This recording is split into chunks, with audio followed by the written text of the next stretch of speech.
puppies, are you coming? Puss, puss, puss. No. Hello everyone. Well, you won't believe it, but we went off whizzing to Barcelona for a week, which was a Christmas present from my daughter, and we had incredible weather, but everybody here also had incredible weather, up to about 24 degrees, and we've come back, and our first day back, grey and spitting with rain, and quite chilly after all the recent heat. Oh yeah, it's raining now. I'm going to dash around the garden to get some nettles, because today's film is all about harvesting nettles, how to do it, because I've had a few questions about the sting. How can you eat nettles when they sting? So I'm going to show you lots of different ways you can use nettles, from a tea to a medicines to different types of food, including a delicious cake.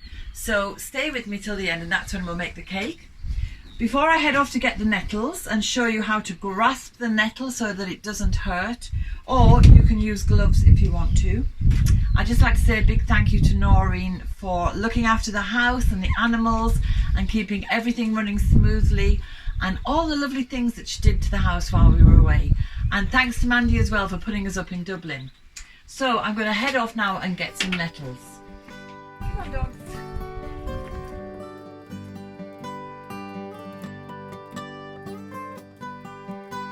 We've got nettles dotted all over the garden, so I'm going to go to a few different places, because you never harvest everything in one spot. Now grasp the nettle firmly with confidence, grasp it hard, and it's less likely to sting. Of course, there's lots of nettles around the one you're cutting off, so you might still get a little brush against your hand, but wear gloves. But I just can't be bothered to wear gloves because I feel restricted, and I welcome a few little stings because it's beneficial. It makes my fingers feel a little bit numb, and if you imagine if you had pain, well, that would be a good thing, and that's how it works. It brings so much blood to that area that it takes away any inflammation or whatever it is that's causing pain, and to me I just feel a bit numb because I don't have any pain. But the nettles are absolutely brimming with nutrients. They're just so beneficial for us. The chlorophyll in particular is very beneficial for our blood because it is the plant's blood, and so we are kind of getting a blood transfusion in a way, and that's why nettle has always had a reputation as a blood cleanser. It builds up the blood again, makes it healthy and strong, helps it to carry more oxygen, and so it's beneficial for everybody. And we can also feed it to the chickens. We can use it to make compost tea for our garden plants. In the past, it was harvested and made into a fabric in a similar way to flax, and uniforms were made. The rain's getting a bit worse now, so I'm going to dash in.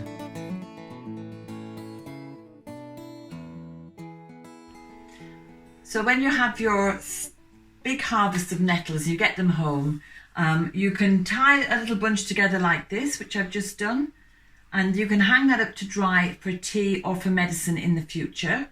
Alternatively, you can have fresh nettle tea, just chop it up, put it into your teapot.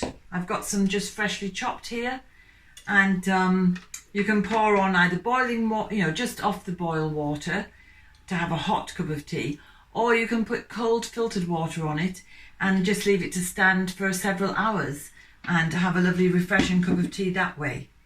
But what I really wanted to talk to you about today is the medicine making and the cooking, because these, in some countries, I've heard from people in Greece, you can buy nettles in your vegetable store, on your market stalls, and why wouldn't they do that? Because it is so nutritious. So to make a tincture, I always use fresh nettle, and what I'm going to do is, even when you're using it at home now, you want to be grasping it firmly, as I said outside. Cut it up into the small pieces, just like any tincture, and I've made many different tinctures on this channel, and if you look back, you'll see it's always the same. We're just cutting everything up as small as possible, and then chop it finely to make sure that it is as small as possible so we get more coverage. And some people have been in touch, and some of my students have mentioned it as well, that they've come across herbalists who just throw it all into a blender with the menstruum, which will be vodka in this case, and just whiz it all up like that. And yes, that is very, very quick way to make it, because you only need to let it stand for a few hours before you strain it. But I just think to me, that is wrong, because one of the beautiful things about making your own medicine is using the time and being patient. And being patient is part of what we have to do when we're not well. We become patient because time is necessary for us to get well. And in the last century, we've been encouraged to believe that we can pop a pill and we can just carry on, go to work, and never mind what our, health issue is. But I just think that's wrong. It's not a quick fix. It's working with nature. It's taking time. And time is one of the things that helps us to get well as well. And so that's why I like to chop everything myself as finely as I can to create the greatest surface area so we get more of the constituents of the nettle extracted. And I'm going to just throw that nettle into this Pilsner jar. Now I'm just going to pour in the vodka.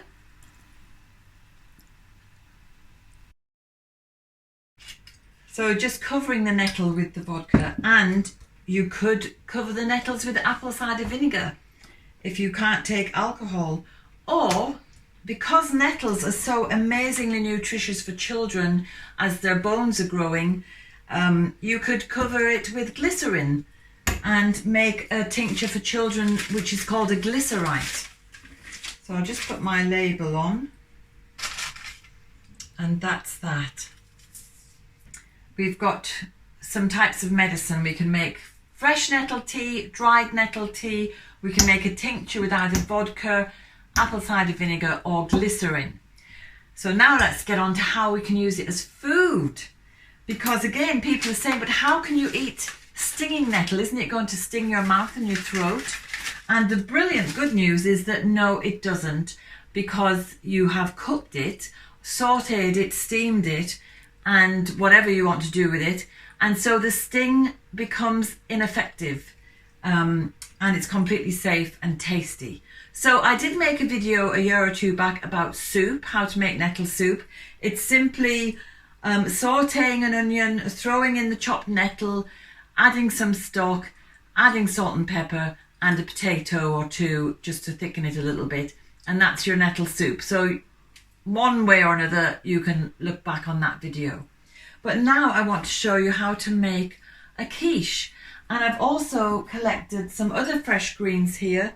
I've got wild garlic, I've got the three-cornered leek, I've got some dandelion, some wild rocket, I've got some cleavers, I've got a little bit of sorrel and a couple of really young dock leaves. Now these and the nettles are all weeds. They just grow out there for free. They don't just grow in my garden. You'll find them on hedgerows, wasteland, derelict sites, parks and places. You'll have to check that they're just growing wild without any interference, in terms of sprays and things. But this is all free food, and it's highly nutritious, and it's cleansing, and it's perfect to eat at this time of the year. So I'm just going to saute these vegetables now.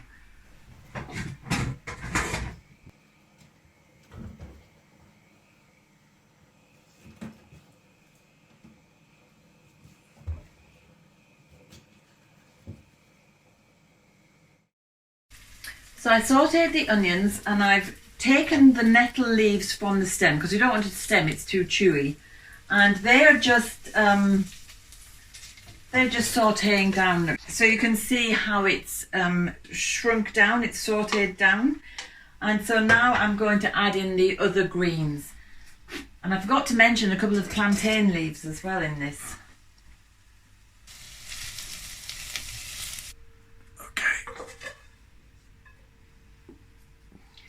So I've pre-baked the, I've done a blind baking for the bottom of this quiche, and now I'm just putting in, now all of that nettle and the wild green weeds, they've diminished quite a bit when they've been sautéed. You know the way spinach just kind of dwindles away as well, it's the same thing. So I'm just spreading it lightly across the bottom. And then I have my eggs whisked up with a bit of salt and black pepper.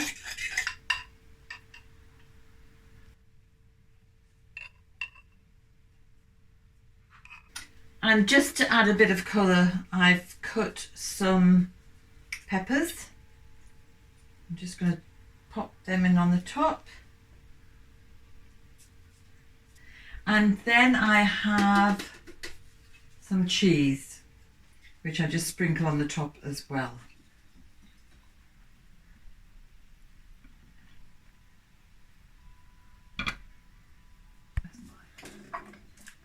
And I think I'll just add a little sprinkle of paprika because I love the taste. Okay. So I'll pop this in the oven. All the instructions and the quantities will be in the information box below the video.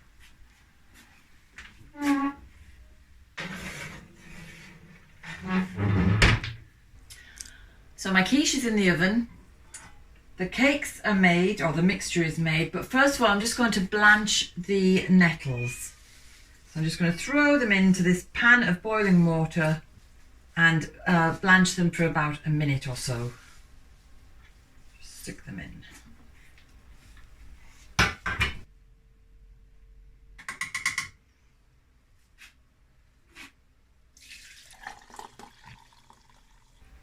That water that I've just strained off, you could use it for your house plants, or you can just use it as if you're making a soup or stew, you can use that water for that. So I'm just going to put those nettles into the blender with the last little bit of water, and I'm going to make a puree.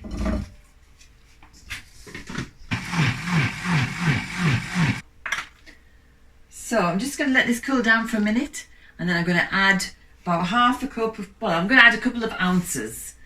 For this recipe, I'm just going to add about 1 ounce to 2 ounces of this puree when it cools down.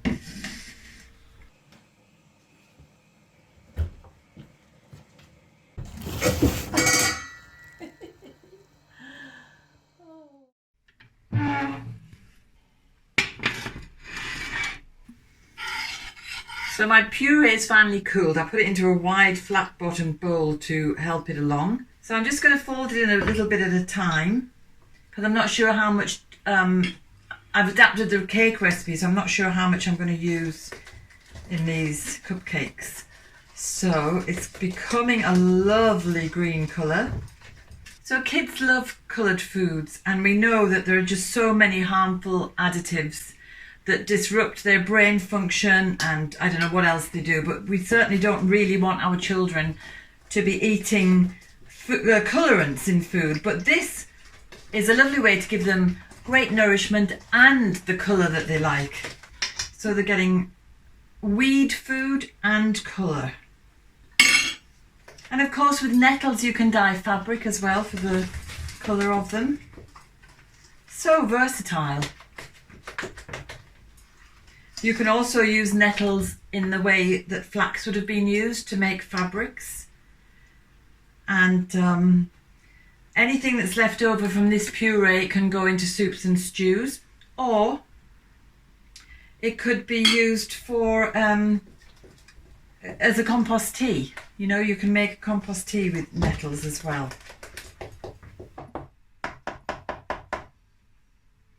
So it looks nice and green. I'm going to put it into the little cupcake papers now.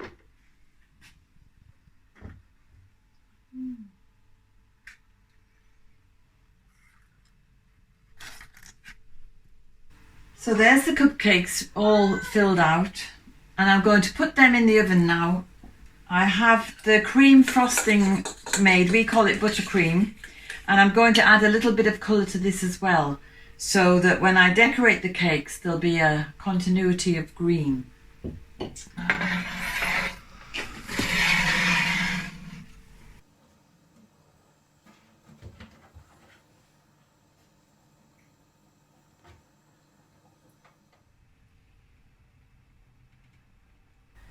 So after a hard day chained to the stove, I have my quiche and my cakes ready, and I'm going to have a lovely cup of tea now made from the nettles.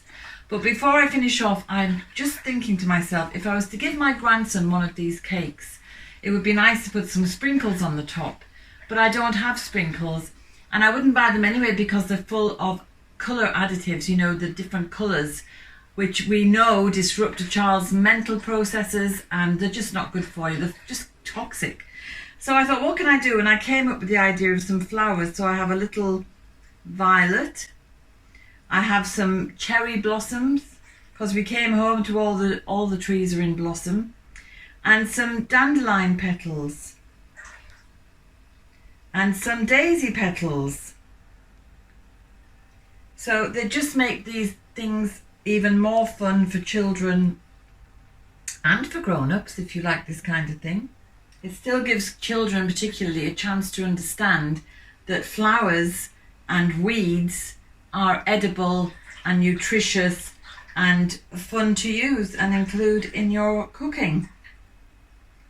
So I think I'll just sprinkle these last few petals, and wherever they land, it's where they land. So that's it. So I hope that's given you some food for thought, as they say, and made you aware that you can cook with weeds and really enjoy tasty food with them, as well as sweet treats like these little cakes made with nettle. And I do love my nettle tea, so I'm going to have a cup of that now. It's not quite ready really, but I'm just ready for a tea. And just before I go as well, we've got some amazingly good news this morning.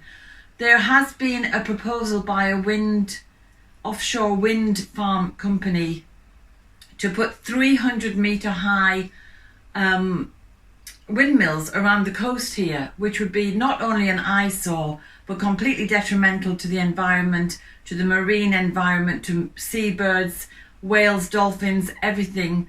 And the company have pulled out and decided against it. So hip hip hooray, we're absolutely thrilled and delighted. And to celebrate, I'm going to have a cake and my cup of tea, and I'll see you next week. Have a good week yourselves. Bye.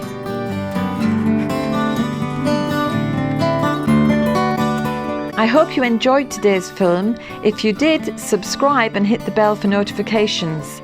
And have a look at the website danusirishherbgarden.com for more information about us and about the herbal medicine courses I offer and the Wise Woman Way training. And if you go to the shop, you can find the books, the weed handbooks and other herbal goodies. And remember, we put a new film out every Sunday. So looking forward to seeing you next week.